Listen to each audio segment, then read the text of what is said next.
저쪽 중심가를 지났지 아까. 이거 능력치만 계산하고 있었어. 이거 어릴 때만 이랬냐? 나이 먹어서 뭐 했어요? 꿈이 뭐라 그랬어요? 다큐멘터리 감독이 되고 싶어요. 그러면서 실제로 뭐 했어요? 게임에 빠져서 살았어요. 그 대신 그러면 그 다큐멘터리 꿈을 위해서 뭐 했냐? 컵라면 먹을 때 게임을 알트 탭으로 내려놓고 다큐멘터리를 보는 거예요. 아주 짧은 시간이었는데 그때 어떤 다큐멘터리 봤냐면 올림픽 콜럼바인이라고 이거 나이클 버전 분이거든요. 아니면 슈퍼 사이즈 미 스포덕이었나? 그 감독이 찍은 아주 그때 1인칭 다큐멘터리 재밌는 것들이 있었어요. 그리고 그런 감독이 내가 될 거라고 얘기를 했죠. 그 이름을 말하는 것 자체가 마치 그런 삶을 사는 것이냐. 근데 그 이름 아는 거라 실제로 그렇게 사는 거라는 완전히 다른 거예요. 그때 몰랐어. 나는 원래는 잘하지. 아니라는 거 아닌데 딱 확인을 해보면 바로 나옵니다. 반대로 어떤 사람들은 그냥 시간을 비워놓아도 잘해. 자기 성장을 위한 무언가를 하기 위해서 이 시간을 그냥 습관적으로 사용하는 사람이 있어요. 그럼 사람은 어떻게 해야 돼요? 시간표 사이사이에 빈 공간 많이 두더라도 자동적으로 더 나아지는 삶을 살 사람이에요. 네, 한 남자가 있습니다. 근데 이 남자가 너무 엉뚱한 실험을 준비를 했던 거예요. 자기 와이프가 애가 있는데 이 애들이 아직 태어나지도 않았어요. 근데 이 아이들을 실험 대상으로 삼아서 실험을 합니다. 그러면서 자기의 이 가설을 증명하려고 했습니다. 그때가 언제냐면 헝가리의 1965년이었습니다. 이 실험이 교육심리학계에서 정말 센세이션을 일으켰죠. 이 실험에 대한 거는 여기에 사실 있습니다. 바로 지금 거의 뭐 제가 너덜너덜해질 때까지 읽은 책인데 아주 작은 습관에 이걸 또 한 번 또 사야 될 것 같아요. 하도 봐가지고 이거 썩었습니다. 네, 근데 이 책에 나온 내용이에요. 아주 작은 습관에 대해 보신 분들은 이 실험을 알 수밖에 없어요. 그 남자의 가설이 뭐냐면 천재는 태어나는 것이 아니라 만드는 거다. 이런 얘기를 한 거예요. 그래가지고 이거를 가설로 내 아이들로 이거를 증명을 하겠다 하고 이제 실험에 돌입을 합니다. 그 실험의 범위로 뭐가 선정이 됐냐면 이게 선정이 됐어요. 체스 아시죠? 이 집에서 딸이 셋이 태어났습니다. 셋이 태어나가지고 태어나기 전에 집에다 뭔 짓을 했냐면 체스 관련 책으로 다 채워놓고 체스 기사들 막 사진 벽에 막 도배해놓고 그 다음에 애들 놀 때 어떻게 하게 했냐면 서로 체스를 두는 곳으로 그러면서 애들 나이랑 상관없이 그냥 어릴 때부터 모든 시합에 출전해가지고 결과를 다 기록해놨습니다. 그래서 이 아이들의 삶이 이 실험에 맞춰지게 된 거죠. 이 아이들의 모든 환경 설정이 어디에 맞춰져 있어요? 바로 체스에 맞춰져 있던 거예요. 재밌는 일이 일어났습니다. 첫째가 4살 때 어른들을 이기기 시작한 거예요. 둘째는요 17살쯤에 그랜드마스터가 되는데 셋째가 기가 막혀요. 셋째가 15살? 이때 그랜드마스터가 됩니다. 이 사람이 증명한 건 이거예요.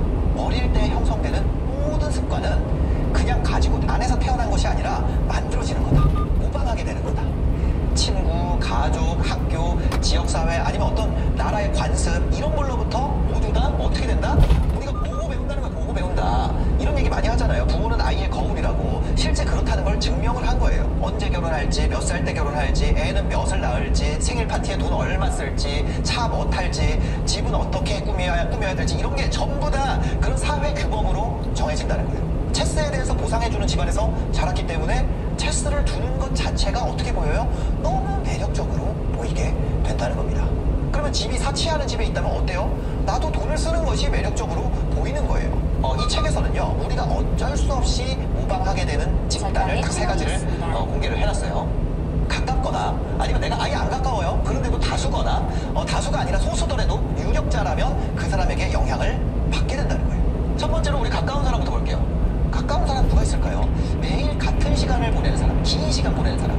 고등학교 시절로 돌아가면 그런 것 같아요. 어떤 학교에 여러분들 한 반에 들어가잖아요. 그럼 그 반의 말투가 있어요. 왜? 안녕하세요. 시간을 보낼수록 그 영향을 많이 받게 돼요. 실제 실험이 이루어졌는데 12,000명을 대상으로 기가 막힌 실험을 했습니다. 32년, 무려 한 세대가 넘게 32년간 추적 연구한 결과에 따르면 인간이 이런 가까운 사람에 의해서 영향을 받는 수치가 정말 충격적입니다. 친구가 비만일 때 그 다른 친구가 비만이 될 확률이 얼마나 될까요? 57%. 비슷한 연구가 또 있었어요. 애인이나 배우자가 살을 뺀 경우 이번에는 그런데 같은 시간 동안 같이 한 사람도 예를 들어서 애인이 9kg 뺐잖아요. 그럼 요거의 3분의 1, 3kg는 뺐다는 거야. 주변 애인이나 배우자가 살을 뺀 경우에 같은 시간 동안 3분의 1 정도 체중을 감량하는 실험 결과가 나왔다는 거죠. 네. 더 나은 습관을 만들기 위해서 어떻게 해야 돼요? 자기가 원하는 행동이 일반적으로 이루어지는 집단에 들어가는 거. 그게 가장 쉽게 습관을 세우는 전략이 된다는 거죠. 대치동 집값이 왜 비쌀까요? 어떤 부모님들은 이 전략을 알고 교육심리학에서 엄청 유명한 실험이라는 거예요. 두 번째는 다수를 따라하는 다수 이것도 실험이 있습니다. 1950년대에 실시된 실험인데 이게 엄청나게 많은 책에서 인용되고 있어요. 넌지에서도 인용되고 있고 이 책 아주 작은 습관의 힘에서도 인용이 되고 있습니다. 바로 이 선 길이에 대한 얘기인데 이 실험을 여러분들도 한번 같이 보면은 재미가 있을 것 같아요. 그리고 보기의 선이 있습니다. 그다음에 A선, B선, C선이 있어요. 누가 봐도 이 선과 똑같은 선은 무슨 선인가요? C예요. 누가 봐도 그래. 근데 이게 재밌는 실험을 했어요. 요 실험 대상인 친구를 여기 방에다 놓고 이걸 보여줬어요. 그래서 이게 보기라고요. 보기의 선과 똑같은 길이의 선에 대해서 답하시오 이렇게 했단 말이에요. 그랬더니까 어떻게 해요? 딱 봐도 C네요. 다 이렇게 얘기를 했어요. 그리고 나서 배우가 화면 들어옵니다. 이거는 두 명의 상황이에요. 보기와 같은 선에 대해서 답하시오. 영향을 전혀 안 받아요. C네요. 배우가 저는 A 같은데요? 영향을 전혀 안 받아요. 근데 수십 명을 넣으니까 어떤 재밌는 결과가 나왔냐면 나 빼고 다 A라 그래.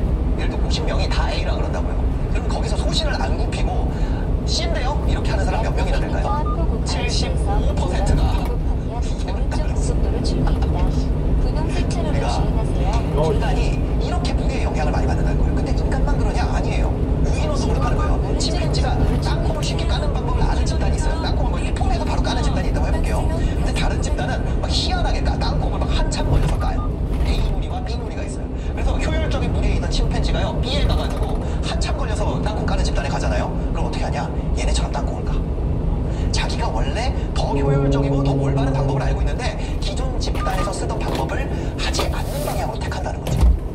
우리가 어떤 무리의 일원이 된다는 것의 메리트가 이런 다수와의 싸움에서 내가 논쟁에서 이기는 거, 아니면 자기의 똑똑함을 증명하는 거, 아니면 진실을 찾아내는 거, 이거보다 메리트가 더 큰 경우가 많다는 거예요. 그러니까 우리가 뭐예요? 우리가 다 일로 뛰고 있는 나 혼자